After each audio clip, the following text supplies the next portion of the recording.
The morning sun cast long shadows across the naval base as Dr. Sarah Chen walked through the medical facility doors. Her small frame and quiet demeanor often fooled people into thinking she was just another civilian contractor. The truth was far more complex. At 28, she had already served 2 tours in Afghanistan as a combat medic before transitioning to her current role as a trauma surgeon at the Naval Medical Center. Sarah had learned early in her career to keep her past to herself. Male soldiers, especially elite units like the SEALs, often questioned her abilities when they discovered she was former military. They expected combat veterans to look a certain way, to carry themselves with obvious swagger. Sarah preferred to let her work speak for itself. The emergency alarm pierced through the morning quiet. Red lights flashed throughout the medical bay as the announcement crackled over the intercom. Incoming trauma team to Bay 3. Multiple casualties from training exercise. ETA 4 minutes. Sarah immediately shifted into action mode. She grabbed her trauma kit and headed toward the emergency bay, her mind already running through protocols. Training accidents were unfortunately common with special operations units. These elite soldiers pushed their bodies and equipment to the absolute limit, and sometimes things went wrong. The first ambulance arrived with sirens wailing. The bay doors swung open as paramedics rushed in with the first patient. Sarah could immediately tell this was serious. The injured SEAL was unconscious, his tactical gear torn and bloodied. His teammates followed closely behind, their faces grim with worry. "What happened out there?" Sarah asked the lead paramedic as they transferred the patient to the trauma table. "Helicopter training exercise went bad," the paramedic replied quickly. "Bird came down hard. This one took the worst of it. Possible internal bleeding, definite concussion, multiple lacerations." Sarah began her initial assessment, her hands moving with practiced efficiency. The injured SEAL's vital signs were weak but stable. She could see the concern in his teammates' faces as they watched from the designated area. These men were trained to handle extreme situations, but watching a brother in arms fight for his life was different.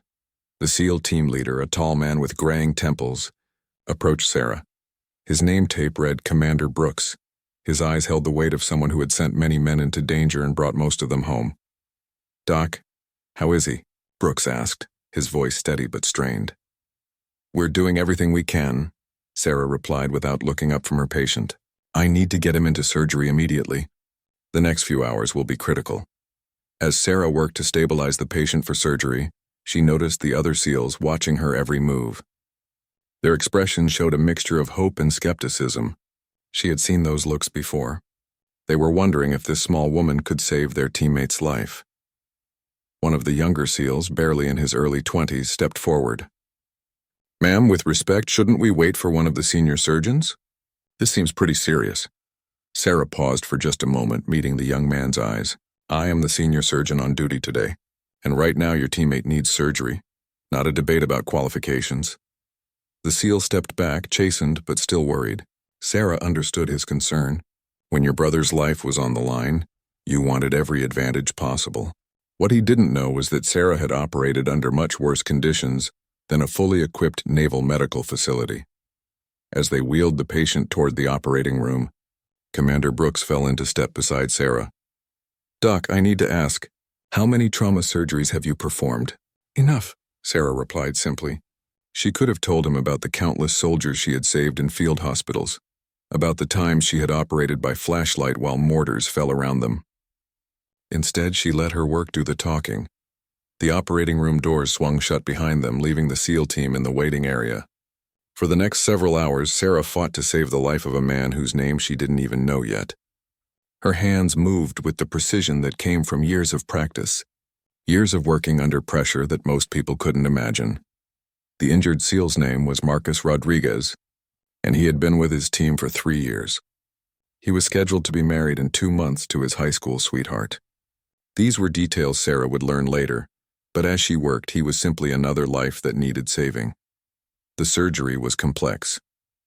Internal bleeding from a ruptured spleen, a collapsed lung, and multiple fractures. Sarah worked methodically, addressing each issue with the calm focus that had kept her alive in Afghanistan. Her surgical team moved around her like a well-oiled machine, anticipating her needs without being asked. Outside in the waiting room, the SEAL team maintained their vigil.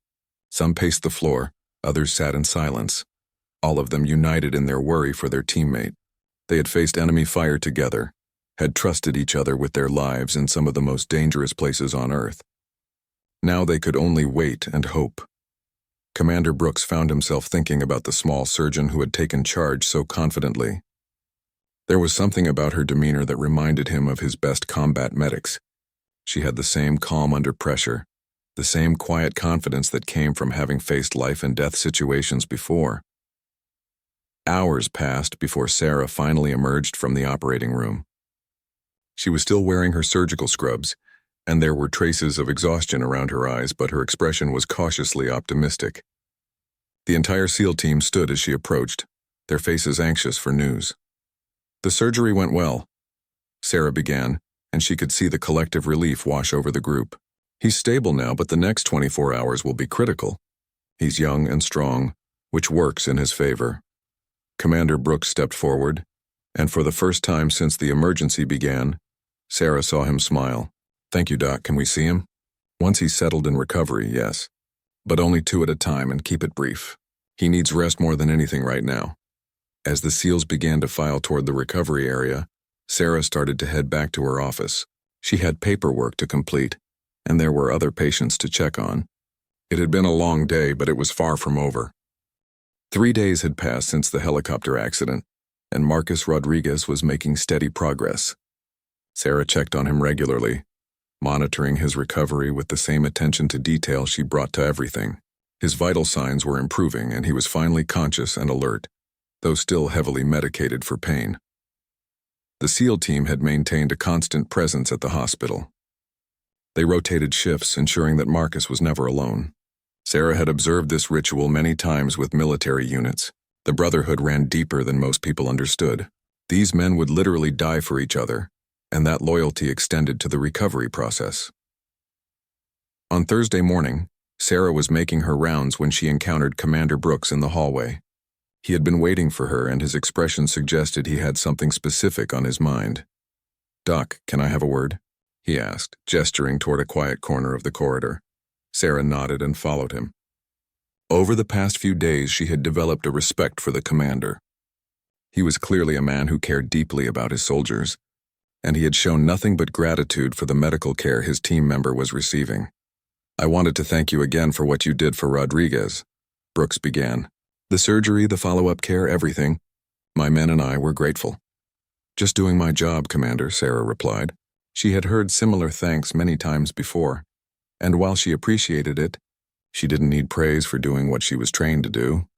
Brooks studied her for a moment, and Sarah could see he was choosing his words carefully. "Doc, I've been around military medicine for 20 years. I've worked with a lot of surgeons, both military and civilian. What you did in that operating room, the way you handled the pressure, it reminded me of the best combat medics I've served with." Sarah remained silent, unsure where the conversation was heading. She had learned long ago that the less said about her past, the better. People made assumptions, and those assumptions could complicate her work. "The thing is," Brooks continued, "my men respect competence above all else. They've been talking about you since the surgery. They want to know more about your background, your training. Some of them are wondering if you've seen combat yourself." "My background is in the file if anyone needs to review it," Sarah said diplomatically. "Right now, my focus is on making sure Rodriguez makes a full recovery." Brooks nodded, but Sarah could tell he wasn't entirely satisfied with her answer. "Of course, Doc. I just wanted you to know that if you ever want to share war stories, my door is always open. Sometimes it helps to talk to people who understand."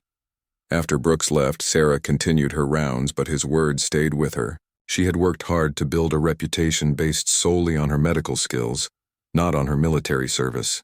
The problem was that her combat experience was exactly what made her such an effective trauma surgeon. The chaos, the pressure, the split-second decisions. She had learned all of that in Afghanistan, not in medical school. Later that afternoon, Sarah was reviewing patient charts when one of the younger SEALs approached her station. It was the same young man who had questioned her qualifications on the day of the accident. His name was Petty Officer Jake Wilson, and he looked nervous as he approached. "Ma'am, I wanted to apologize for what I said the other day," Wilson began, "about waiting for a senior surgeon. That was out of line." Sarah looked up from her charts and studied the young man's face. He was probably only a few years younger than she was, but his earnest expression made him seem even younger. No apology necessary, petty officer. You were worried about your teammate. That's understandable. Still, I should have trusted you from the start, Wilson continued. The way you handled everything, the surgery, the way you talked to us afterward. You reminded me of the medics we had in Syria. They had that same calm under fire. There it was again. The comparison to combat medics. Sarah realized that her military bearing was more obvious than she had thought. Years of trying to blend into civilian medicine, and these soldiers could still spot one of their own. The SEALs are lucky to have medics like those, Sarah said carefully. Combat medicine requires a special kind of person. Wilson nodded enthusiastically. Yes, ma'am. Our current medic is good, but he's never seen real action, not like some of the older guys who served in Iraq and Afghanistan. There's a difference between training and the real thing. Before Sarah could respond, Wilson's expression changed. One of his teammates was calling him from down the hall, and he quickly excused himself. But the conversation left Sarah thinking about her own time in Afghanistan, and about the differences between military and civilian medicine that were becoming harder to hide. That evening, Sarah stopped by Marcus Rodriguez's room for a final check. He was awake and alert, and his color had improved significantly. His fiancée had arrived earlier in the day, and Sarah could see the relief in both their faces. Doc, thank you, Marcus said as she checked his bandages. The guys told me you saved my life. You did the hard part, Sarah replied. You fought to stay alive.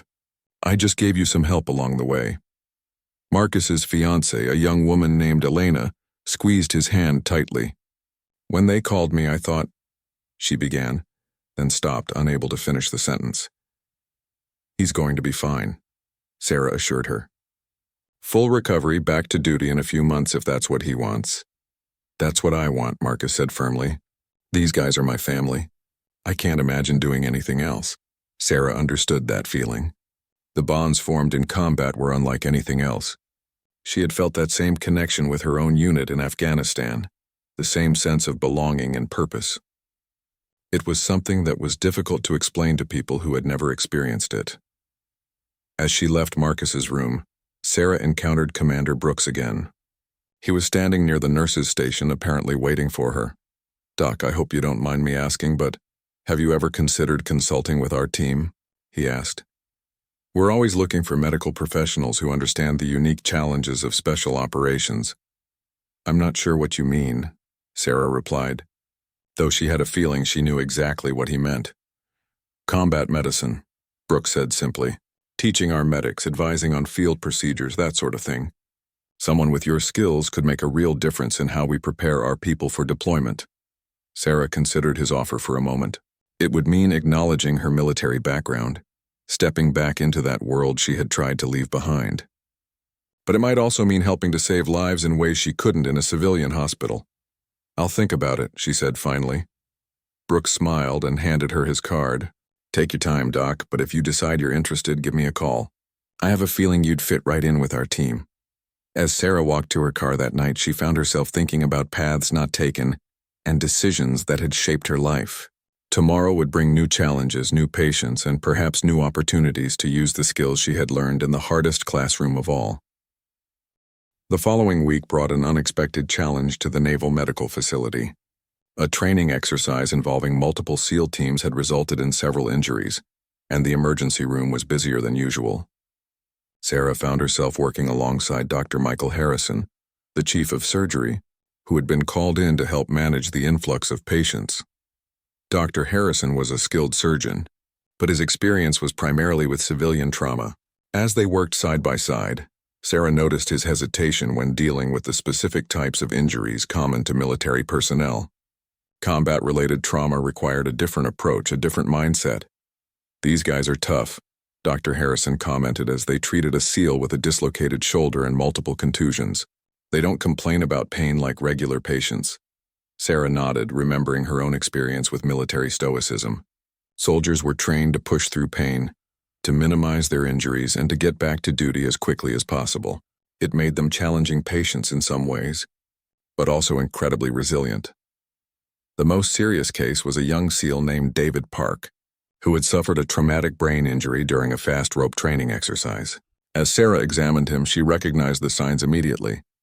The pupil response, the confusion, the way he kept trying to get up despite his obvious disorientation. "We need to get him into imaging immediately," Sarah told the nursing staff. "This could be a serious bleed." Dr. Harrison looked at the patient's initial assessment. "His vitals are stable. Maybe we should observe him for a few hours first." Sarah felt a familiar tension building in her chest. In Afghanistan, delays like this could mean the difference between life and death. "Doctor, with respect, traumatic brain injuries can deteriorate rapidly. The stable vitals could change in minutes. Dr. Chen, I appreciate your concern, but I've been treating trauma patients for 15 years, Dr. Harrison replied, his tone slightly defensive. Before Sarah could respond, Commander Brooks appeared in the treatment area. He had been coordinating with the medical staff regarding his injured personnel, and he had overheard the conversation. "Docs, what's the situation with Park?" he asked, his expression serious. Dr. Harrison began to explain his recommendation for observation, but Sarah interrupted. "Commander, this man needs immediate imaging and possibly emergency surgery. Every minute we delay increases the risk of permanent brain damage." Brooks looked between the two doctors, clearly recognizing the disagreement. "Doc Chen, what would you do if this was your call?" "CT scan immediately, surgical team on standby, and prepare for possible craniotomy," Sarah replied without hesitation. The commander studied her face for a moment, then turned to Dr. Harrison. "Doctor, I'm going to defer to Dr. Chen's judgment on this one. These are my men, and I trust her instincts." Dr. Harrison's face flushed slightly, but he nodded professionally. "Of course. Dr. Chen, proceed with your recommendations." As they rushed David Park to imaging, Sarah felt the familiar rush of combat medicine. The quick decisions, the trust in instincts developed under fire, the knowledge that hesitation could cost lives. The CT scan confirmed her suspicions. A significant brain bleed that required immediate surgical intervention.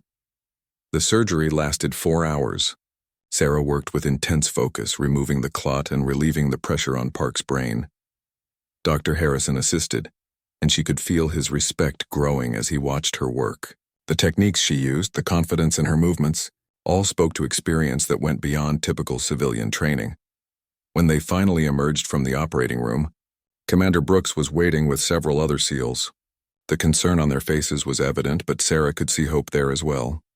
"The surgery went well," Sarah announced. "We were able to remove the clot completely. He's young and healthy, so I expect a full recovery." The relief in the room was palpable. One of the older SEALs, a grizzled veteran named Chief Petty Officer Martinez, stepped forward. "Doc, that was some fine work in there. Reminded me of a surgeon I knew in Fallujah. She saved a lot of lives working under conditions that would make most people freeze up." Sarah felt her heart skip a beat. The comment was innocent enough, but it felt dangerously close to recognition. "Thank you, Chief. I'm just glad we could help." Later that evening, Dr. Harrison approached Sarah in the break room. They were both exhausted from the long day, but his expression was thoughtful rather than tired. "Sarah, I owe you an apology," he began. "You were absolutely right about the Park case. If we had waited, he might have suffered permanent damage." "No apology necessary," Sarah replied. "We're all here to help these soldiers. That's what matters." Dr. Harrison sat down across from her, his expression curious. "I have to ask, though. Your instincts today, the way you handled the pressure. Where did you learn to work like that? I've seen a lot of trauma surgeons, and there was something different about your approach." Sarah chose her words carefully. "I've had experience with high-pressure situations. Sometimes you learn to trust your gut and act quickly." "Military experience?" Dr. Harrison asked directly. Before Sarah could answer, Commander Brooks appeared in the doorway. "Sorry to interrupt, but I wanted to update you on Park. He's conscious and responding well. The neurologist says you probably saved his life, Doc." Dr. Harrison looked between Sarah and the commander, and she could see the pieces clicking together in his mind. The way the SEALs trusted her judgment, the confidence in high-pressure situations, the immediate recognition of combat-related injuries. "Dr. Chen," Brooks continued, "my offer still stands about consulting with our medical training programs. After today, I'm even more convinced that our medics could learn a lot from you." After Brooks left, Dr. Harrison remained quiet for a moment. Finally, he spoke. "You served, didn't you? Afghanistan or Iraq?" Sarah met his eyes directly. "Afghanistan. 2 tours as a combat medic before medical school. Dr. Harrison nodded slowly. That explains a lot. The way you handled today, the confidence under pressure. How many soldiers did you treat over there? Enough to know that every second counts, Sarah replied simply. Why didn't you mention it before? Your military service, I mean. It's certainly nothing to hide. Sarah considered the question. I've found that people sometimes make assumptions. They either expect you to be harder than you are, or they assume you can't transition to civilian medicine. I prefer to let my work speak for itself. Dr. Harrison leaned back in his chair, processing this information. Well, for what it's worth, you've earned my complete respect today. And I think you should seriously consider Commander Brooks's offer. These men could benefit from your experience. As Sarah drove home that night, she found herself thinking about the day's events. For the first time since leaving the military, she had felt completely in her element. The pressure, the life and death decisions, the trust of the soldiers around her. It all felt familiar and right. Maybe it was time to stop running from her past and start embracing the unique skills it had given her. The question was whether she was ready to step back into that world, even in a different capacity. 2 weeks after the brain surgery incident, Sarah received an unexpected visitor at the hospital. Chief Petty Officer Martinez, the veteran SEAL who had made the comment about the surgeon in Fallujah, appeared at her office door during her lunch break. His expression was serious and he carried a manila folder under his arm. Dr. Chen, do you have a minute? He asked, his voice carrying the weight of someone who had something important to discuss. Sarah gestured to the chair across from her desk.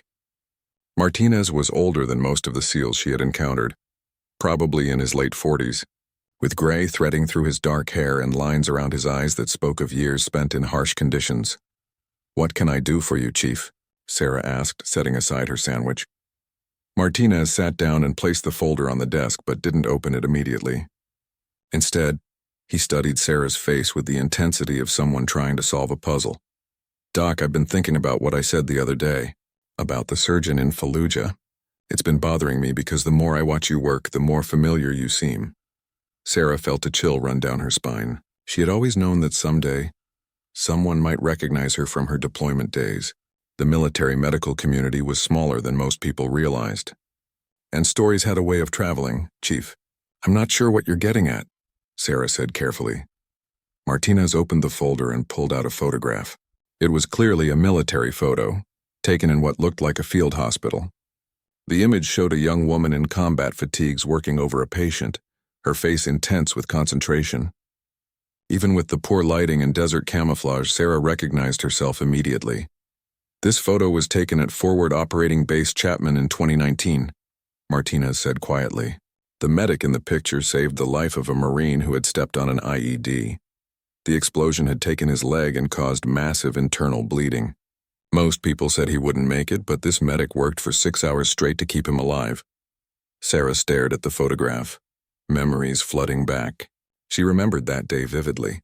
The Marine's name had been Thompson and he had been barely 19 years old. The evacuation helicopter had been delayed by a sandstorm, and she had been forced to perform emergency surgery in conditions that would have been challenging, even in a proper operating room. Where did you get this photo? Sarah asked quietly. Thompson was my nephew, Martinez replied, his voice thick with emotion. He sent it to my sister along with a letter about the medic who saved his life. He said she was the smallest person in the unit, but she had the biggest heart and the steadiest hands he'd ever seen. Sarah felt tears threatening at the corners of her eyes. She had always wondered what had happened to some of her patients after they were evacuated. The military medical system was designed to move patients quickly through the chain of care, which meant she rarely learned the outcomes of her work. How is he? Sarah asked softly. Married, 2 kids, works as a mechanic in Ohio. Martinez replied with a smile. Learned to walk again with a prosthetic. Never complained once. He credits you with giving him his life back. The emotion in the room was palpable.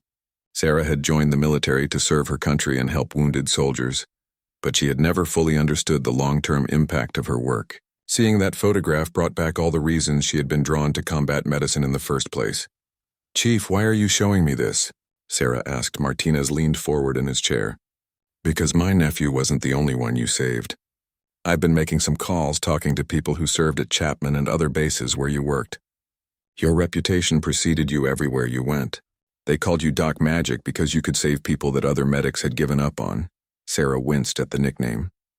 She had heard it during her deployment, though she had never liked the attention it brought. In her mind, she was just doing her job, using everything she had learned to keep soldiers alive long enough to get them to better medical facilities. The thing is, Martinez continued, word has gotten around about your work here at the hospital. The way you saved Rodriguez, the brain surgery on Park. The men are starting to put the pieces together. They know you're former military and they suspect you saw combat. Chief, I appreciate what you're saying, but I'm not sure where this is leading, Sarah said, though she had a growing suspicion about his purpose. Martinez pulled another document from the folder. It was an official-looking form with the Navy seal at the top. Commander Brooks has submitted a request for you to be assigned as a consulting surgeon for our advanced medical training program. He wants you to help train our medics for deployment situations. Sarah looked at the document, feeling the weight of the decision it represented. Accepting would mean acknowledging her military past publicly, stepping back into a world she had tried to leave behind. But it would also mean using her experience to help save lives, to pass on the hard-learned lessons of combat medicine to a new generation of military medics. There's something else, Martinez said, his voice dropping to almost a whisper. We've got a deployment coming up in 3 months. Advanced mission, classified location. The team requested specifically that you be available for consultation during their pre-deployment medical training. They requested me specifically? Sarah asked, surprised. Doc, these men trust you with their lives. After what they've seen you do, they want to know that their medic has been trained by the best. And in their minds, you're the best they've ever seen. Sarah set the document aside and looked out the window of her office. She could see the training facilities where the SEALs prepared for their missions, and she thought about the young men who would soon be heading into harm's way. They deserved every advantage possible, every piece of knowledge that could help them bring their teammates home alive. If I were to consider this, Sarah said slowly, what would it involve exactly? Martinez's expression brightened. Advanced trauma training, field surgery techniques, working under pressure scenarios. You'd be teaching them the same skills that kept you alive in Afghanistan, the same instincts that saved my nephew's life. The conversation was interrupted by a knock on the office door. Dr. Harrison peered in, looking apologetic for the interruption. Sarah, sorry to bother you, but we've got an incoming trauma. Multiple vehicle accident, ETA 5 minutes. Could use your help. Sarah immediately stood up, her medical instincts taking over. Of course. Chief, we'll have to continue this conversation later. As she grabbed her trauma kit and headed for the door, Martinez called after her. Doc, think about what I said. These men need someone who understands what they're going through, someone who's been there. Racing toward the emergency bay, Sarah found herself thinking about the photograph Martinez had shown her, about the young Marine whose life she had saved, and about the SEAL team that was counting on her expertise. Maybe it was time to stop hiding from her past and start using it to help others. The multiple vehicle accident turned out to be more challenging than Sarah had initially expected. 3 cars had collided on the highway outside the base, resulting in 7 casualties with varying degrees of trauma. As Sarah worked alongside the emergency team, she found herself naturally taking charge of the most critical cases.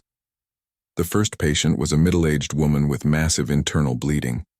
Sarah's hands moved with practiced efficiency as she worked to stabilize the patient for emergency surgery.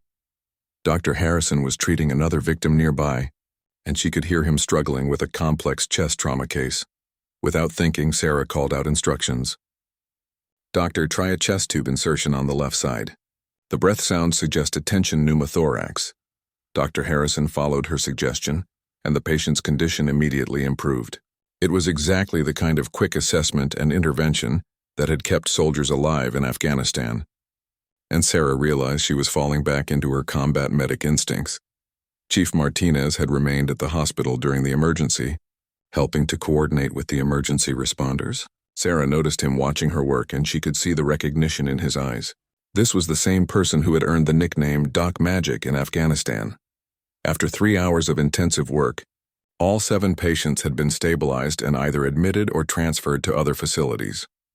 Sarah was exhausted but satisfied that they had managed to save everyone.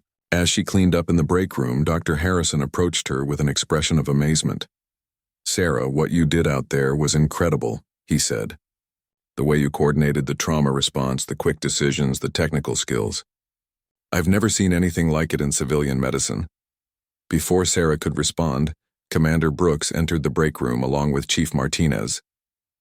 Both men had witnessed the afternoon's events, and their expression showed a mixture of admiration and determination. "Dr. Chen," Brooks began, "after what I saw today, I'm even more convinced that our men need your expertise. That wasn't just good medicine. That was combat-level trauma response." Sarah sat down heavily in one of the chairs, suddenly feeling the weight of the attention. "Commander, I appreciate your confidence, but—" "Doc," Martinez interrupted gently, "there's something else you should know. I made some more calls after our conversation earlier. I spoke with Colonel Williams, who was the commanding officer at FOB Chapman during your deployment." Sarah's breath caught.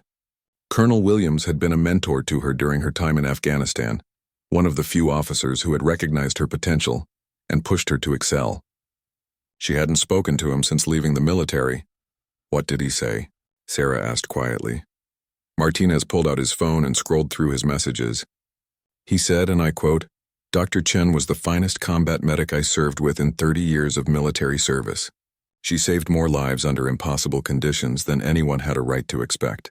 If you can convince her to train your medics, you'll be giving them the best preparation possible for what they'll face downrange." The room fell silent as Sarah absorbed this information. Colonel Williams had been notoriously sparing with praise, and his endorsement carried significant weight in the military medical community. Dr. Harrison looked between the three military personnel with growing understanding. "Sarah, exactly how extensive was your combat experience?" Sarah took a deep breath, knowing that the time for deflection had passed. 2 tours in Afghanistan, 18 months total. I served as a forward combat medic with the 82nd Airborne, attached to special operations units for most of my deployment. "How many soldiers did you treat?" Brooks asked. "Active casualties? Probably around 300. Successful saves?" Sarah paused, remembering faces and names that still haunted her dreams. "I lost track after the first 100. The impact of her words was visible on everyone's faces. Dr. Harrison sat down slowly, finally understanding the depth of experience that had been working beside him. Commander Brooks and Chief Martinez exchanged a look of satisfaction, knowing they had found exactly what their team needed. "There's more," Martinez continued. "I also spoke with some of the special operations medics you worked with.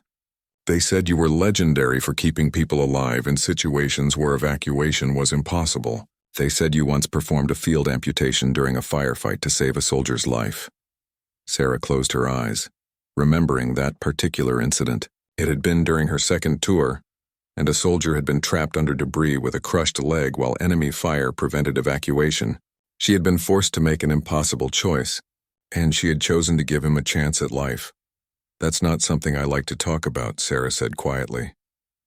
"Doc, nobody's asking you to relive the bad memories," Brooks said gently. "But those experiences, that knowledge, it could save lives. Our medics are good, but they're going into situations you've actually lived through. They need someone who can teach them not just the technical skills, but the mindset to survive and save others." Sarah looked around the room at the faces watching her expectantly. These weren't just military personnel asking for help. They were people who understood the weight of the responsibility they were placing on her shoulders. "If I were to accept this consulting position," Sarah said slowly, "what would be expected of me?" Martinez leaned forward eagerly. "Advanced trauma training, field surgery techniques, psychological preparation for combat medicine. But most importantly, you'd be teaching them to make the kind of split-second decisions that kept you alive and helped you save so many others."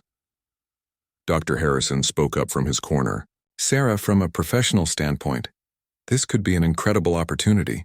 You'd be bridging military and civilian medicine in a way that could benefit both communities." Commander Brooks pulled out a thick folder from his briefcase. "These are the preliminary training requirements for our upcoming deployment.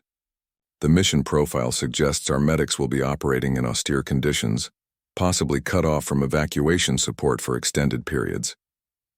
They need someone who's been there." As Sarah reviewed the documents, she saw familiar challenges: remote locations, limited resources, high-stress environments. It was exactly the kind of situation she had faced repeatedly in Afghanistan, and she knew her experience could make a real difference. "How much time would I have to make a decision?" Sarah asked. "The training program starts in 6 weeks," Brooks replied. "But honestly, Doc, I'd like to have your answer as soon as possible.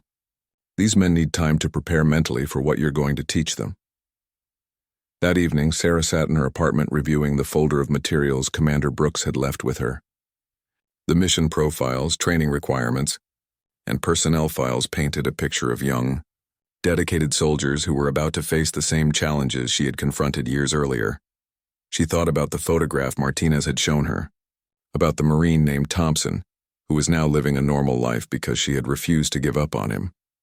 She thought about all the soldiers she had saved, and the ones she hadn't been able to help. Maybe it was time to step out of the shadows and use her experience to prepare the next generation of military medics for the realities of combat medicine. Sarah spent the weekend wrestling with her decision. She walked along the beach near the naval base, watching the waves crash against the shore as she thought about the path that had brought her to this moment. The young woman who had enlisted in the Army straight out of high school seemed like a different person now, but the experiences of that woman had shaped everything that followed. On Monday morning, she found Commander Brooks waiting for her in the hospital lobby. His expression was hopeful but patient, and Sarah could tell he understood the magnitude of what he was asking her to do. "Commander, I've made my decision," Sarah said without preamble. "I'll accept the consulting position." Brooks's face broke into a genuine smile. "That's outstanding news, Doc. These men are going to benefit tremendously from your experience." "But I have conditions," Sarah continued. "I want complete autonomy over the medical training curriculum, and I want to meet with each medic individually before we begin the group training. I need to understand their backgrounds and assess their readiness for what they're going to face." "Absolutely," Brooks agreed immediately. "Whatever you need. When can you start?" "This afternoon," Sarah replied. "I want to review the medical equipment and supplies your team will be deploying with. If we're going to train realistically, I need to understand their limitations." That afternoon, Sarah found herself in a secure facility on the naval base where the SEAL team's equipment was stored. The medical supplies were impressive by civilian standards, but Sarah immediately identified several gaps that could prove critical in extended field operations. Chief Martinez was helping her review the inventory when she made her first recommendation. "You need more surgical instruments for field operations, specifically bone saws and orthopedic hardware. In austere environments, you sometimes have to make repairs that would normally wait for a hospital." "Doc, weight is always a consideration," Martinez replied. "Every ounce matters when you're carrying everything on your back." Sarah pulled out a small surgical kit from her own deployment days. "This kit weighs 2 pounds and contains everything needed for emergency field surgery. I carried it for 18 months and used every piece multiple times. Your medics need something similar." Over the next week, Sarah met individually with each of the 6 medics who would be deploying with the SEAL team. They ranged in age from 22 to 31, and their experience levels varied significantly. Some had previous deployments to relatively safe areas, while others had never been in combat. The youngest was Hospital Corpsman Second Class Jennifer Park, a 22-year-old from California, who had excelled in all her medical training but had never been deployed. During their interview, Sarah could see both determination and nervousness in the young woman's eyes. "Ma'am, I've read about your service record," Park said. "I know I have big shoes to fill." "You're not filling anyone's shoes," Sarah replied gently. "You're creating your own path, but I want you to understand that what you're about to learn will challenge everything you think you know about medicine." The most experienced medic was Chief Hospital Corpsman Rodriguez, a veteran with 3 previous deployments. He had worked in combat zones before, but nothing approaching the intensity of special operations missions. "Doc, I'll be straight with you," Rodriguez said during their meeting. "Some of the guys are nervous about being trained by someone who's not currently active duty. They're wondering if your skills are still sharp." Sarah appreciated his honesty. "Chief, that's a fair concern. That's why we're going to start with a practical assessment. I want to see what each medic can do under pressure before we move to advanced techniques." The following Monday, Sarah began the formal training program. She had set up a realistic field hospital scenario in one of the base's training facilities, complete with limited lighting, simulated combat noise, and deliberately inadequate supplies. "Gentlemen and lady," Sarah began, addressing the 6 medics gathered around her. Everything you've learned about medicine up to this point has been in controlled environments with unlimited resources. That's not the reality of combat medicine. She gestured to the makeshift medical station behind her. Today, you're going to work in conditions similar to what you'll face downrange. Limited supplies, poor lighting, constant pressure, and the knowledge that evacuation might not be possible for hours or even days. The first exercise involved treating multiple simulated casualties simultaneously. Sarah watched as the medics struggled with triage decisions and resource allocation. Several of them made mistakes that would have been fatal in real combat situations. "Stop," Sarah called out after 20 minutes. "Gather around." The medics assembled, most of them looking frustrated with their performance. Sarah could see the doubt creeping into their expressions, and she knew this was a critical moment in their training. "What you just experienced is completely normal," Sarah began. "The first time I worked in a mass casualty situation, I made every mistake you just made. The difference is that I learned from real patients with real lives at stake. You have the luxury of learning from simulations." She pointed to their patient mannequins. "In Afghanistan, I once had 7 critically wounded soldiers arrive within 10 minutes of each other. No evacuation possible due to weather, limited supplies, and only one other medic to help. We saved 5 of them, but it took everything we had learned and some techniques we invented on the spot." Hospital Corpsman Park raised her hand tentatively. "Ma'am, how do you learn to make those life-and-death decisions so quickly?" Sarah smiled, remembering asking similar questions during her own training. "Practice, preparation, and accepting that you can't save everyone. Your job is to save as many as possible with the resources you have. Sometimes that means making choices no one should have to make." Over the following days, Sarah introduced the medics to increasingly complex scenarios. She taught them to perform surgery with improvised instruments, to manage pain without morphine, and to make triage decisions under extreme pressure. Most importantly, she taught them to think creatively when standard procedures weren't possible. By the end of the second week, the transformation in the team was remarkable.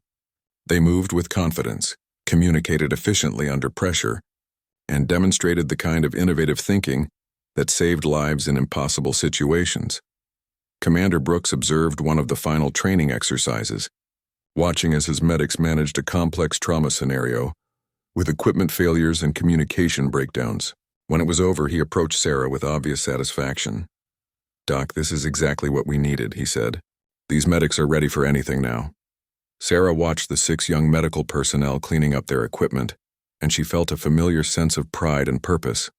These men and women would soon be responsible for keeping elite warriors alive in some of the most dangerous places on Earth. She had given them the tools and knowledge they needed, but more importantly, she had given them the confidence to succeed. "Commander, they're ready for the advanced phase," Sarah said. "Tomorrow we start teaching them how to keep themselves alive while they're saving others." The final phase of training took place in a remote section of the naval base designed to simulate combat conditions. Sarah had worked with the training staff to create scenarios that were as realistic as possible without actual danger.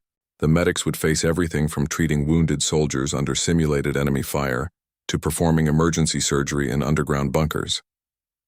On the first day of advanced training, Sarah gathered the 6 medics in a briefing room that had been set up to look like a forward operating base command center. Maps covered the walls and communication equipment hummed in the background. "For the next 2 weeks, you're going to experience something as close to combat medicine as we can safely create," Sarah began. "You'll be working in teams of 2, rotating through different scenarios. Each exercise will test not just your medical skills, but your ability to function under extreme stress." Hospital Corpsman Park and Chief Rodriguez had been paired together, and Sarah could see the nervous energy between them. Park was eager to prove herself, while Rodriguez was struggling with the transition from standard military medicine to the high-intensity world of special operations support. The first scenario involved treating a wounded SEAL who had been shot during a raid on a terrorist compound. The exercise took place in a mock village that had been constructed for urban warfare training. Smoke machines created limited visibility, and speakers blasted the sounds of gunfire and explosions. Sarah watched from a concealed position as Park and Rodriguez approached their patient, who was being played by one of the SEAL team members. The simulated wound was a gunshot to the abdomen with significant blood loss, and the scenario required the medics to treat him while under enemy fire. "We need to move him to cover," Park shouted over the noise, demonstrating good tactical thinking. Negative, Rodriguez replied. Treat him here first, then move. If we move him now with that bleeding, he'll die before we reach safety. Sarah nodded approvingly. Rodriguez was applying lessons they had learned about the golden hour of trauma care, and Park was adapting quickly to his guidance. Together, they managed to stabilize their patient and evacuate him to a secure area for further treatment. The second day brought an even more challenging scenario. The medics had to treat multiple casualties in an underground facility while dealing with structural damage and potential collapse. Sarah had based this exercise on her own experience treating wounded soldiers in cave complexes in Afghanistan. This time, Hospital Corpsman 2nd Class Williams and Chief Hospital Corpsman Martinez were working together. Williams was the medic Sarah worried about most. He was technically proficient but sometimes hesitated under pressure. Martinez was experienced but had never worked in such confined spaces.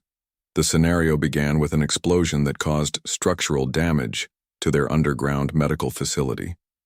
Emergency lighting failed and they had to work by flashlight while treating 3 critically wounded patients. Sarah watched as Williams initially froze when confronted with the chaos. Williams, focus on your training, Martinez called out, taking charge of the situation. You take the head injury, I'll handle the chest trauma. We've got this. Sarah saw Williams take a deep breath and begin working with the confidence they had built during the previous weeks of training. The transformation was remarkable, from a hesitant medic to someone who could function effectively under extreme pressure. By the end of the first week of advanced training, all 6 medics had demonstrated significant improvement. They were working as cohesive teams, making good decisions under pressure and adapting to unexpected challenges. But Sarah knew the most important test was still ahead. The final exercise was designed to push the medics beyond their comfort zones. They would face a scenario based on one of Sarah's most challenging experiences in Afghanistan, treating wounded soldiers during a prolonged firefight with no possibility of evacuation. Sarah briefed the exercise in the same matter-of-fact tone she had learned to use when discussing life-and-death situations. You have 4 critically wounded team members. No evacuation is possible for at least 6 hours due to weather and enemy activity. You have limited supplies and no communication with higher headquarters. Your job is to keep them alive until help arrives. The exercise began at dawn, with the medics responding to a simulated ambush that had resulted in multiple casualties.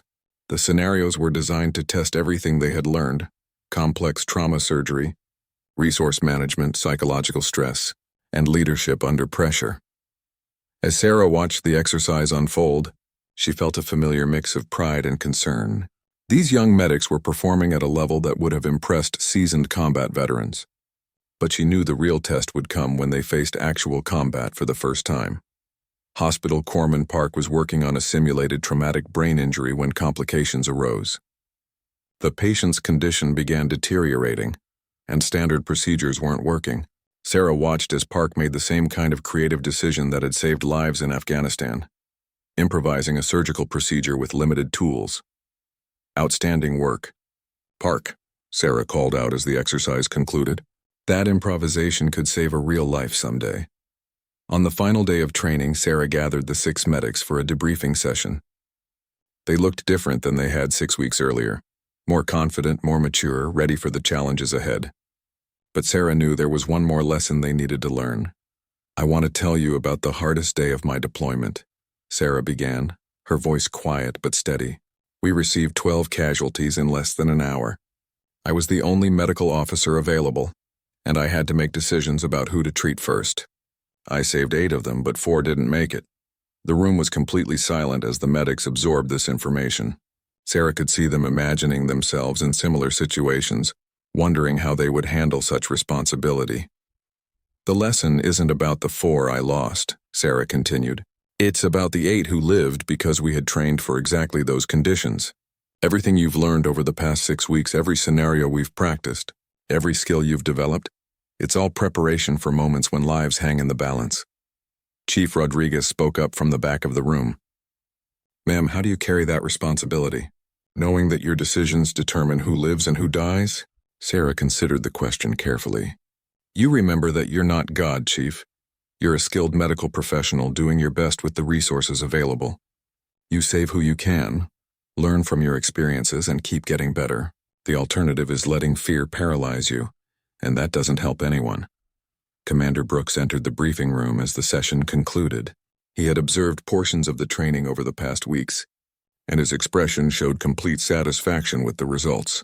Medics, you've just completed the most comprehensive combat medical training program our unit has ever conducted, Brooks announced. Dr. Chen has prepared you for challenges that we hope you'll never face. But if you do, you're ready. As the medics filed out of the briefing room, Sarah felt a sense of completion she hadn't experienced since leaving Afghanistan. She had taken her hard-earned knowledge and passed it on to a new generation of military medical personnel. Whatever challenges they faced in their upcoming deployment, they were as prepared as she could make them. Chief Martinez approached Sarah as she packed up her training materials. Doc, I wanted you to know that what you've done here will save lives. These kids are ready for anything now. Sarah looked out the window at the 6 medics who were loading their gear for deployment. They moved with the confidence and purpose she remembered from her own unit in Afghanistan. They were no longer students. They were combat medics ready to serve their country and their fellow soldiers. Chief, Sarah replied, they were always capable of this. I just helped them discover what they already had inside them. As Sarah walked back to her car, she reflected on the journey that had brought her to this moment. From a young combat medic trying to prove herself in Afghanistan, to a civilian surgeon hiding her past, to a mentor passing on crucial knowledge to the next generation. Each phase had shaped her, and each had prepared her for what came next. Her phone buzzed with a text message from Dr. Harrison. Sarah, we need you back at the hospital. Multiple trauma cases incoming. Your expertise is required. Sarah smiled as she read the message. Her work with the SEAL team was complete, but her mission to save lives continued. She had finally learned to embrace all aspects of her experience: military and civilian, combat medic and surgeon, student and teacher.